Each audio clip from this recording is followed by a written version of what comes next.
a certain podcast and the guests are coming on and saying, this science, you know, eating more meat and less vegetables will cure your cancer, for example. And there's an example of this recently, a very popular podcast.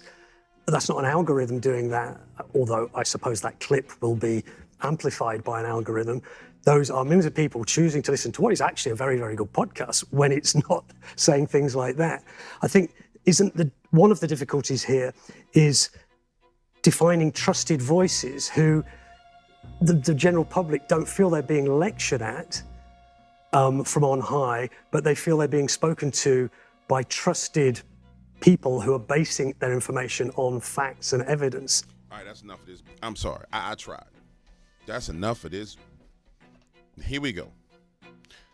The globalists were the ones that didn't have a problem with Section 230 when it was protecting their interests when they were doing what they were doing. So Section 230 wasn't an issue when they didn't have a problem with Section 230 because it protected them while they lambasted us and told us that we were misinformation and disinformation. Now that they've lost control of the social media companies, now they want to sue the social media companies and have leverage over them. That's the first thing. The second thing these dirty sandy beaches is saying right now is what exactly came out of his mouth is, we realize now that we cannot speak to these humans from on high. We have to find individuals that, shut up, Satan. We have to find individuals that can communicate at their level and be a go-between between us and them. So here's and I said this. Hold on one second. We're about to get to the bottom of this, ladies and gentlemen. This don't make no sense whatsoever. Welcome to the Dark Waters channel, where we explore mysteries, figure out the truth, dive into politics, and anything else you want to know about. That's what we're doing over here, baby. Let's go. We're back. And if you saw the video earlier today, you know that we are listening to the non-human altar attendants talk about the plans of their masters, explaining to you what they see as the risks going into the meeting that's happening in several days. So, ladies and gentlemen, I want you to understand that they are doing risk assessments. And if you listen carefully to what the risk assessments are, then you'll understand what the target is. And the next thing I want you to kind of understand and see is the role that algorithms play in your life.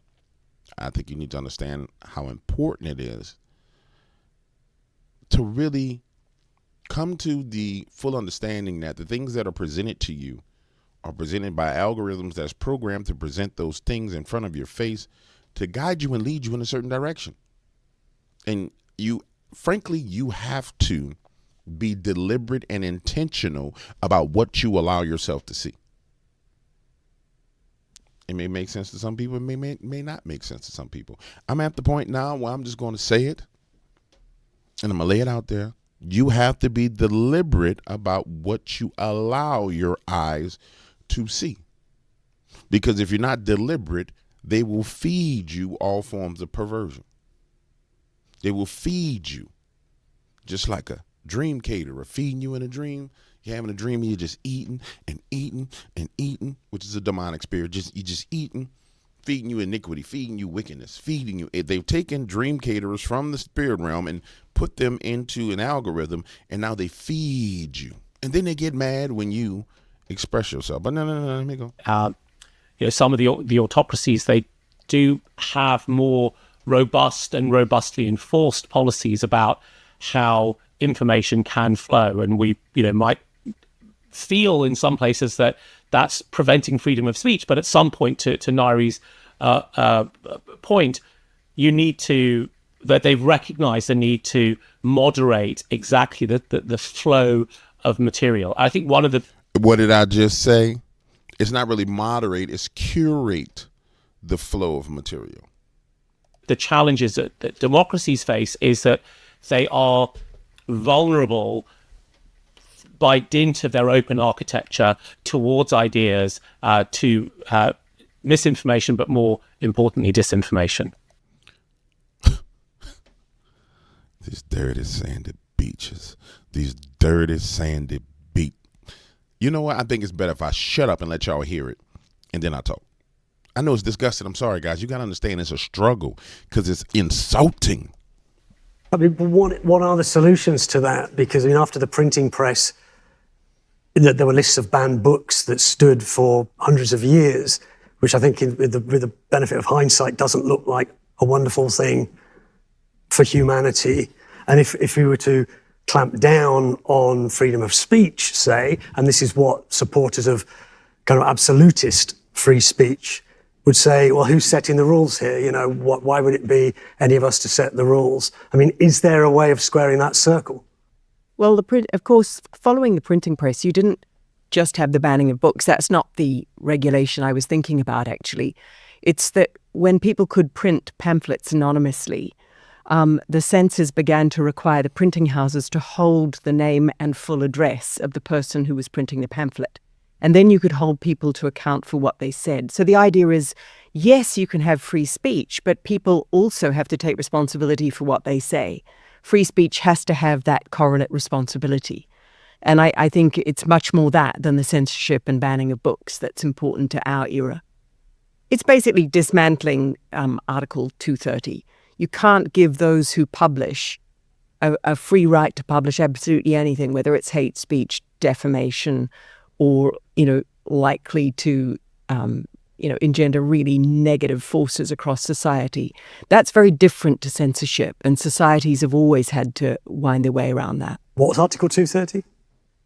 So that's the United States regulation, which basically shields social media companies as platforms from any responsibility over what is on those platforms, which meant one thing before you had algorithms, but platforms every single day, whether it's Meta, Facebook, Google, are actually making decisions using algorithms about what to pump out and how much of what to give people. And as such, on any legal definition of publication, they are publishers, but they're not regulated as publishers. So they can defame people in a way that no other publisher can. We have to move on from this. I mean, we could talk for hours on this subject, but I'm thinking it's not just algorithms, is it? People select sources of information where if you're listening to a certain podcast and the guests are coming on and saying, this science, eating more meat and less vegetables will cure your cancer, for example, and there's an example of this recently, a very popular podcast. That's not an algorithm doing that, although I suppose that clip will be amplified by an algorithm. Those are millions of people choosing to listen to what is actually a very, very good podcast when it's not saying things like that. I think one of the difficulties here is defining trusted voices who the general public don't feel they're being lectured at from on high, but they feel they're being spoken to by trusted people who are basing their information on facts and evidence. All right, that's enough of this bullshit. I'm sorry, I tried. That's enough of this bullshit. Here we go.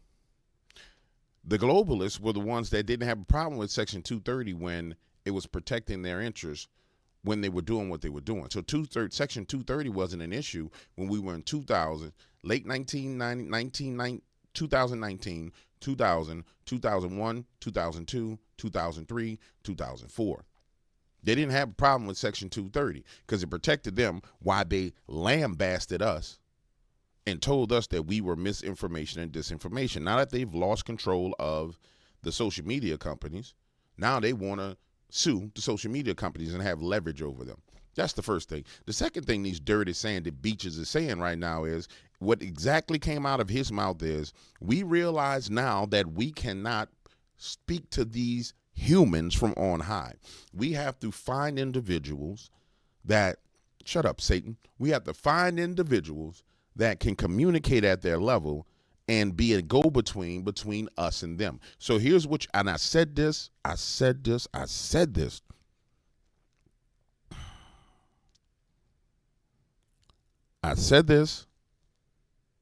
month ago after the election when I said they're going to infiltrate social media and the new media with their own people who they're going to push up in the algorithm to prominence, because people like this guy standing right here, sitting here talking, and the old demonized lady that would be crawling up the wall, nobody can relate to them.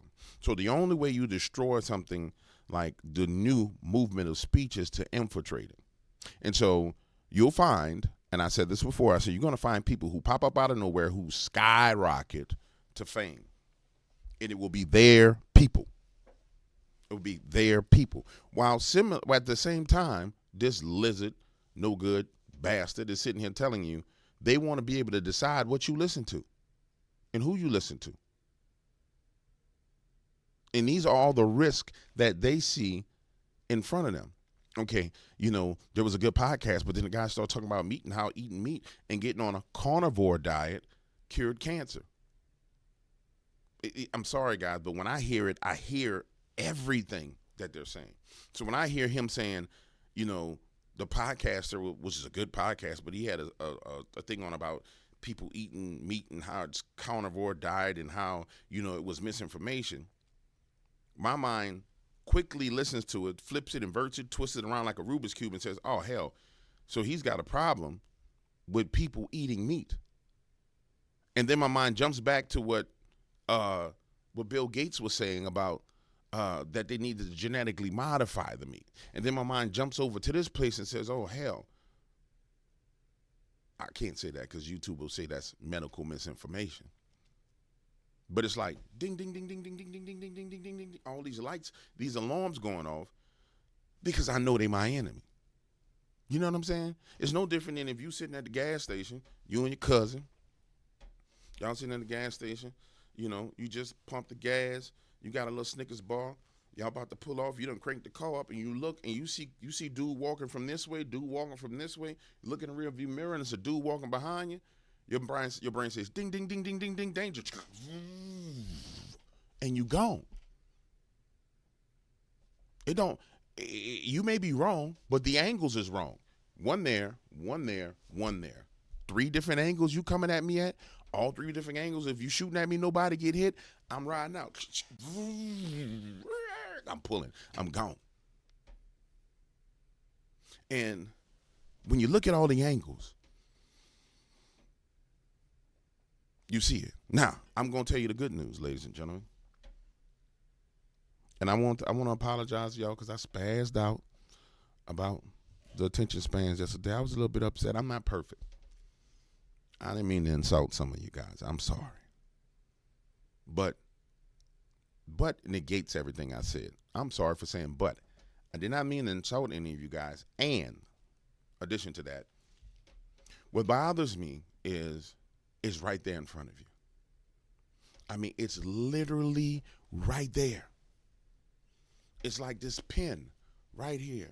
Remember on The Wolf of Wall Street? He said, sell me this pen. It's what they doing you. They're sitting there saying, buy this pen. And you could look at the pen and you could spin it around. You could take this part off the pen and you could take out the spring and you could take this out and you could inspect the pen and you could say, what's this? And you could look at the whole pen. And people just not looking at the damn pen. They're just like, okay, I'll buy it for $5.99. What? And then what pisses me off is, quite frankly, they ain't even in the wrong. Now, this is the crazy part. They not even in the wrong because they telling you every damn thing they gonna do to you. So you are using your free will and agency to choose what they doing because you too damn lazy. Not you. And this is what a terminology. I have to be careful. This is what a passion overtakes logic, and the terminology comes out wrong. Not you, specifically you, but people, individuals use their free agency, their free will to come into full alignment and full agreement with these wicked, low down, no good, dirty, rotten, sandy, filthy plastic-filled beaches. And they're telling you. And in order for them to wake up, for people to wake up, it don't make no sense, but in order for you to wake up, your house got to burn down? You got to lose everything when it's right there in front of you? But you got to lose everything. But in the process of you losing everything, they get victories and we lose. When it's all right there, dog. It's all right there, dog. It's right there. Yeah, see, this is why I might have to do a little bit of shorter versions of videos because they be making me spaz, man. I'll be losing it. And I've been sitting here trying to listen to what they got to say. But when your brain is working like that, it's like bing, bing, bing, bing, bing, bing, bing, bing. It's just like, okay, that's enough of this. And I know you guys hear it. So we're going to go to the next video.